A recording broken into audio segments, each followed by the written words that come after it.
വീട്ടിൽ വെറുതെ ഇരിക്കുന്ന സമയത്ത് എൻ്റെ ഫ്രണ്ട് എന്നോട് വിളിച്ചിട്ട് ചോദിച്ചു ഷോപ്പിങ്ങിന് വരാമോന്ന്. അതിനെന്താ സംശയം, ഞാൻ നെക്സ്റ്റ് മൊമെന്റ് അവളുടെ കൂടെ ഷോപ്പിങ്ങിന് പോയി. അവിടെ എത്തിയപ്പോൾ തൊട്ട് കാണുന്ന ബാഗൊക്കെ എൻ്റെ അമ്മയുടെ കറക്റ്റ് ടേസ്റ്റ്. അങ്ങനത്തെ ബാഗ്സ് വാങ്ങണമെന്ന് അമ്മ എപ്പോഴും പറയാറുണ്ട്. ഇനി ഇതിൽ നല്ലത് കിട്ടിയാലോ എന്ന് വെച്ചിട്ടാട്ടോ അമ്മ ഞാൻ വാങ്ങിക്കാതിരുന്നേ. വന്ന കാര്യങ്ങളെല്ലാം കഴിഞ്ഞു. അപ്പുറത്ത് വാൾമാർട്ടിൽ നിന്ന് കുറച്ച് ഗ്രോസറി ഷോപ്പിംഗ് കൂടി ചെയ്തു. ഞങ്ങളുടെ ഫ്രണ്ട് ഞങ്ങളുടെ പിക്ക് ചെയ്യാൻ വന്നു. അവർക്ക് കുറച്ച് ഐറ്റംസ് ഒക്കെ വാങ്ങിക്കാനുണ്ടായിരുന്നു. അത് വാങ്ങിച്ച് അവരെന്നെ വീട്ടിൽ ഡ്രോപ്പ് ചെയ്തു.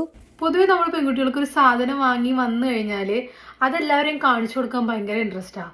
വാങ്ങിച്ചതിനേക്കാളും സന്തോഷമാണ് അത് കണ്ടിട്ട് മറ്റുള്ളവർ അഭിപ്രായം പറയുമ്പോൾ. എനിക്ക് പ്രത്യേകിച്ച് സത്യം പറഞ്ഞാൽ ഞാൻ എന്ത് വാങ്ങിക്കാൻ പോകുമ്പോഴും എൻ്റെ കൂടെ അമ്മ ഉണ്ടായിരിക്കും. അപ്പോൾ അമ്മയ്ക്ക് കൂടെ ഇഷ്ടപ്പെട്ടതേ ഞാൻ എപ്പോഴും വാങ്ങിക്കാറുള്ളൂ. അതൊന്ന്. ഇപ്പോഴാണെങ്കിൽ ഞാൻ പുറത്ത് പോകുമ്പോൾ ഇവിടുത്തെ ടൈം ഡിഫറൻസ് കൊണ്ട് എനിക്ക് അമ്മേനെ വിളിച്ചിട്ട് അഭിപ്രായം ചോദിക്കാൻ പറ്റാറില്ല. അപ്പോഴാണ് ഞാൻ എനിക്ക് വേണ്ടി വേറൊരു ഒപ്പീനിയൻ ഇല്ലാതെ എനിക്ക് വേണ്ടി സ്വന്തമായിട്ട് കാര്യങ്ങൾ വാങ്ങിക്കാൻ തുടങ്ങുന്നത്. പിന്നെ എനിക്ക് ആരുടെ റിവ്യൂ ആണ് ഏറ്റവും ഇമ്പോർട്ടൻസ് എന്ന് വെച്ചാൽ എൻ്റെ ആൻറ്റിമാരുടെയും പിന്നെ എൻ്റെ പൊടിമോളുടെയും. പൊടിമോളെന്ന് വെച്ചാൽ അവളെൻ്റെ മാമൻ്റെ മോളാണ്. പക്ഷെ എൻ്റെ മാമൻ്റെ മക്കൾ ആരും എനിക്ക് ലൈക്ക് എൻ്റെ കസിൻസ് പോലെയല്ല. അവരൊക്കെ എനിക്ക് എൻ്റെ ഞാനാണ് ഏറ്റവും മൂത്ത കുട്ടി. അതുകൊണ്ട് തന്നെ അവരൊക്കെ എനിക്ക് എൻ്റെ സ്വന്തം അനിയന്മാരും അനിയത്തിമാരുമാണ്. എൻ്റെ ഹൃദയത്തോട് എന്നും ഒരുപാട് ചേർന്ന് നിൽക്കുന്നവരെ ആണ് അവർ. അവരും അഭിപ്രായം പറയുമ്പോഴാണ് എനിക്ക് ഏറ്റവും സന്തോഷമാവാറ്. അപ്പോൾ ഞാൻ ഇന്ന് കുറച്ച് സാധനങ്ങൾ വാങ്ങി വന്ന് വീട്ടിൽ വന്നപ്പോൾ എനിക്ക് കാണിച്ചു കൊടുക്കാൻ ആരും ഇല്ലല്ലോ ഇവിടെ. അപ്പോൾ ഞാൻ ഓർത്തു വീഡിയോ ചെയ്യാം. അപ്പോൾ അവർക്കും കാണാം, പിന്നെ നിങ്ങൾക്കും അഭിപ്രായം പറയാം. സോ നിങ്ങൾക്കെന്ന് പറയാൻ മാത്രം ഒരുപാട് സബ്സ്ക്രൈബേഴ്സ് ഒന്നുമില്ല. നമ്മുടെ വെറും 114 സബ്സ്ക്രൈബേഴ്സാണ്.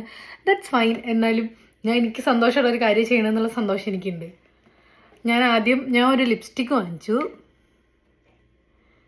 ഇത് മേബ്ലൈൻ്റെ 135 എന്ന് പറയുന്ന ഷെയ്ഡാണ്. ഇത് ഞാനിപ്പോൾ വന്നിട്ട് ഞാൻ ട്രൈ ചെയ്ത് നോക്കിയതാണ്.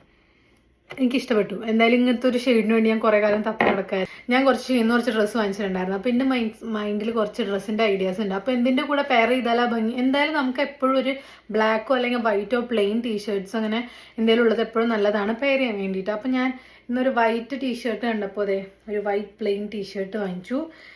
പിന്നെ ഞാൻ അതുപോലെ കണ്ടിട്ട് പ്രത്യേകിച്ച് എന്തിൻ്റെ കൂടെ ഇടണമെന്ന് എനിക്കറിയില്ലെങ്കിലും ഈ സാധനം കണ്ടപ്പോൾ എനിക്കിഷ്ടമായി. ഒരു ബാഗാണ് ഇത് കാൽവിൻ ക്ലൈൻ്റെ ഒരു ബാഗാണ്. അപ്പം ഞാൻ വാങ്ങിച്ചതിൽ വേണോ വേണ്ടയോ എന്ന് ഞാൻ ഒരുപാട് ചിന്തിച്ചു. കാരണം അത് കുറച്ച് എക്സ്പെൻസീവ് ആയിരുന്നു എന്നെ സംബന്ധിച്ചിടത്തോളം കേട്ടോ. അപ്പോൾ വേണോ വേണ്ടയോ എന്ന് ഇങ്ങനെ വിചാരിച്ച് നിൽക്കുമായിരുന്നു. പിന്നെ തോന്നി കുഴപ്പമില്ല, അത് നല്ലൊരു ബാഗാണ്. ഞാൻ ഒരുപാട് കാലമായിട്ട് വാങ്ങിക്കാൻ ആഗ്രഹിച്ച് നിൽക്കുന്ന ഒരു ഐറ്റം ആയതുകൊണ്ട് തന്നെ അത് ഞാൻ വാങ്ങിച്ചു. Such A nice bag. എന്തായാലും വാങ്ങിച്ചപ്പോൾ. അപ്പം നെക്സ്റ്റ് ഒരു വീഡിയോയിൽ കാണുന്നവരെ ബൈ.